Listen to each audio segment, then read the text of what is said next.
جب سے دنیا وجود میں آئی اس دن سے لے کر آج تک ایسے ایسے واقعات سننے اور دیکھنے کو ملتے ہیں کہ جن کو جان کر یقین نہیں ہو پاتا کہ واقعی ایسا بھی ہو چکا ہے۔ آج ہم ایک ایسا ہی واقعہ بتانے جا رہے ہیں جو دلچسپ ہونے کے ساتھ حیرت زدہ کر دینے والا ہے اور آپ کو سن کر بہت حیرانگی بھی ہوگی۔ سوچیں کہ آپ ایک چھوٹی سی کشتی میں سوار سمندر کے بیچوں بیچ موجود ہوں اور آپ راستہ بھٹک جائیں، اور سمندر بھی وہ جو دنیا کا سب سے بڑا سمندر ہو۔ کوسوں دور آپ کو پانی کے علاوہ کچھ دکھائی نہ دے، یہاں تک کہ کئی مہینوں گزر جائیں تو آپ کیا کریں گے؟ ایسی صورتحال میں اگر آپ مضبوط اعصاب کے مالک ہوں گے اور حاضر دماغی کا مظاہرہ کرنے والے ہوں گے تو شاید آپ کے بچنے کے امکانات روشن ہو سکیں، ورنہ ایسی خوفناک صورتحال میں تو زندگی کا امکان بہت کم ہوگا اور ہر گزرتے دن کے ساتھ موت یقینی ہوتی جائے گی۔ مگر کیا آپ جانتے ہیں کہ دنیا میں ایک ایسا شخص بھی ہے جو وسیع و عریض سمندر میں 1، 2 یا 4 ماہ نہیں بلکہ پورے 13 ماہ تک اپنی چھوٹی سی کشتی میں بھٹکتا رہا اور بچنے میں کامیاب رہا؟ مگر کیسے؟ یہ ایک حقیقی واقعہ ہے اور اس کا سامنا ایک ماہی گیر جوز سیلواڈور ایلورنگا کو ہوا، جو 438 دن تک گہرے سمندر میں بھٹکتا رہا۔ 17 نومبر سال 2012 کو جوز سیلواڈور اپنے ایک ساتھی ایزوکیل کورڈوبا کے ساتھ مچھلیوں کی شکار کے لیے جنوبی میکسیکو کے ایک گاؤں کوسٹا ایزل سے بحر الکاہل سے روانہ ہوا۔ یہ دونوں ماہی گیر سمندر میں 3 گھنٹے تک شکار کرنے کا منصوبہ بنا کر سفر پر نکلے۔ انہیں اس بات کا علم بھی تھا کہ سمندر میں طوفان آنے والا ہے۔ ان کا ارادہ تھا کہ طوفان آنے سے پہلے مچھلیاں پکڑ کر واپس آ جائیں گے، جس سے 1 ہفتے کا خرچہ نکل آئے گا۔ مگر سفر کے آغاز پر چند گھنٹوں بعد ہی بڑا طوفان آ گیا۔ ان کو بالکل بھی علم نہیں تھا کہ طوفان اتنی جلدی آ جائے گا۔ وہ طوفان 7 دن تک ان کی کشتی کو دھکیلتا رہا، جس کی وجہ سے وہ اپنے راستے سے بھٹک گئے۔ 25 فٹ طویل کشتی بغیر موٹر کے تھی، تو آپ اندازہ لگا سکتے ہیں کہ ان کو کتنی مشکلات کا سامنا کرنا پڑا ہوگا۔ اس وقت جوز سیلواڈور کی عمر 35 سال تھی، جبکہ اس کا ناتجربہ کار ساتھی 22 سال کا تھا۔ جوز کے مطابق طوفان مسئلہ نہیں تھا، در حقیقت مشکل یہ تھی کہ اس کشتی کا انجن خراب ہو چکا تھا۔ سمندری لہریں بہت زیادہ تیز تھیں۔ ان لہروں کی وجہ سے ایک موقع پر ایزوکیل کورڈوبا پانی میں گر بھی گیا تھا، تو جوز نے اس کی جان سر کے بال کھینچ کر بچائی۔ انجن کے ساتھ ساتھ ان ماہی گیروں کے ریڈیو کی بیٹری بھی ختم ہو چکی تھی، جس کی وجہ سے ان کا رابطہ سب سے کٹ چکا تھا اور ان کے پاس مچھلی پکڑنے کے آلات بھی نہیں تھے۔ کشتی پر کوئی چادر یا کسی قسم کا کور نہیں تھا، بس ایک آئس باکس، ایک مچھلی رکھنے والا بڑا صندوق اور ایک بالٹی ان کے پاس بچ گئی تھی۔ جب طوفان تھم گیا تو اس وقت وہ میکسیکو سے بہت دور جا چکے تھے۔ وہ اپنے سروں پر طیاروں کو پرواز کرتے دیکھ رہے تھے۔ مدد کا سگنل دینے کا کوئی سامان موجود نہیں تھا، جس کی وجہ سے سمندر میں پھنسی یہ کشتی کسی کو نظر نہیں آ رہی تھی۔ جوز نے بتایا، آغاز میں تو ہم نے بھوک کے بارے میں نہیں سوچا تھا، بلکہ ہمیں پیاس نے نڈھال کر رکھا تھا اور ہمارے پاس پینے کے لیے پانی بھی نہیں تھا۔ طوفان کے بعد ہم اپنا پیشاب پینے پر مجبور ہو گئے تھے، کیونکہ پیشاب سمندر کے کھارے پانی سے تو بہتر ہی تھا۔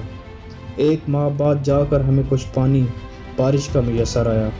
جوز سیلواڈور بچپن سے ہی مچھلی کا شکار کرتا آ رہا تھا اور اس صلاحیت نے اسے اور اس کے ساتھی کو زندہ رکھا۔ اپنے آبائی ملک ایل سیلواڈور میں جوز نے سیکھا تھا کہ مچھلی کو بغیر کانٹے کے صرف ہاتھوں سے کیسے پکڑا جا سکتا ہے۔ بحر الکاہل کی گہرائیوں میں مچھلی اس کے ہاتھوں سے پھسل جاتی تھی اور انگلیوں میں پھنسانا پڑتا تھا۔ مشکل وقت میں اور بھوک اور پیاس کی شدت سے ان کے جسم پانی اور پروٹین کی کمی کا شکار ہو رہے تھے، بلکہ جوز کو احساس ہوتا تھا کہ حلق سکڑ کر منہ کے قریب پہنچ گیا ہے۔ کھلے آسمان کے نیچے سورج کی تپتی دھوپ سے بچنے کے لیے آئس باکس کا سہارا لینا پڑتا۔ سمندری پرندے ان کی کشتی کے ارد گرد جمع ہونے لگے اور وہ اس کو سمندر میں آرام کی ایک غیر متوقع جگہ تصور کرنے لگے۔ جب جوز نے پہلی بار ایک پرندے کو پکڑا تو ایزوکیل کورڈوبا خوف کے عالم میں یہ سب دیکھ رہا تھا، کیونکہ کسی خونی درندے کی طرح جوز نے اس کے ٹکڑے کر دیے تھے۔ ان پرندوں کے خون سے ان کو زندگی بچانے کا قیمتی سیال بھی ملا۔ یہ ان پرندوں کے گلے دانتوں سے کاٹ کر خون پی لیتے، جس سے ان کے جسم کو پروٹین اور ضروری منرلز ملتے۔ اور حالت بہتر محسوس ہونے لگتی۔ شدید بھوک کے باعث وہ ان کمزور پرندوں کا معدے کو چھوڑ کر ہر حصہ کھا لیتے۔ جوز نے بتایا، میں نے اسی طرح کے مراحل سے گزرنے والے میکسیکن افراد سے سنا تھا کہ انہوں نے کیسے خود کو بچایا۔ میں نے خود سے کہا کہ مجھے بزدل نہیں بننا۔ میں بہت زیادہ دعائیں کرتا تھا اور میں نے خدا سے صبر کی درخواست کی، مگر اس کے ساتھی کا صبر ختم ہو چکا تھا۔ وہ بہت زیادہ روتا، اپنی ماں اور پسندیدہ غذا کو یاد کرتا۔ جوز جس حد تک ہو سکتا تھا اس کی مدد کرتا، اسے دلاسا دیتا، اسے بتاتا کہ جلد ہمیں بچا لیا جائے گا، یہ دونوں جلد کسی جزیرے تک پہنچ جائیں گے۔ مگر کئی بار اس کا رویہ پرتشدد ہو جاتا اور چیخ کر کہتا کہ ہم مرنے والے ہیں۔ آخر کار ایک دن ایزوکل کورڈوبا کی موت ہو گئی۔ اس دن بارش ہو رہی تھی۔ دونوں ماہی گیر آئس باکس کے اندر موجود تھے۔ مرنے سے پہلے ایزوکل نے جوز کو کہا کہ وہ اس کی ماں سے مل کر اسے بتائے کہ اس کا بیٹا اب خدا کے پاس پہنچ چکا ہے۔